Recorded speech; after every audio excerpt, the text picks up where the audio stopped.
पूरे देश के आदिवासियों समुदाय के लिए और साथ ही जो मानवता में विश्वास करने वाले सभी समुदायों के लिए मेरा यही है कि हमें देश के इतिहास को समझना है और इतिहास के अंदर क्या स्थिति हुई।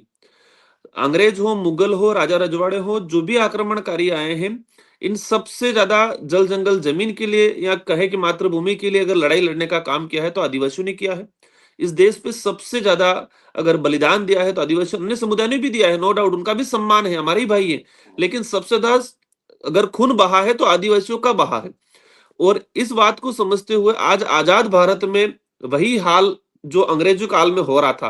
अंग्रेजी काल में जल जंगल जमीन के लिए बिरसा जी लड़ रहे थे और आज हजारों बिरसाओं को जेल में डाला जा रहा है छोटी छोटी मामलों में जल जंगल जमीन की लड़ाई को लेके। तो आज हमें वैचारिक रूप से एकजुट होने की जरूरत है, सही गलत को समझने की जरूरत है, कौन दुश्मन है कौन दोस्त है उसको समझने की जरूरत है।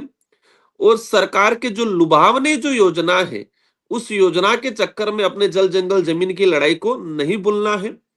इसी बात को मैं आगे बढ़ाते हुए मैं आपके चैनल के माध्यम से सारे दर्शकों को कहना चाहूंगा कि वैचारिक रूप से अपने इतिहास को नहीं भूले। और आदिवासी का अर्थ है आदि अनादि काल से रहने वाला। हमें ये कभी नहीं भूलना चाहिए कि आदिवासी इस देश का मूल मालिक है।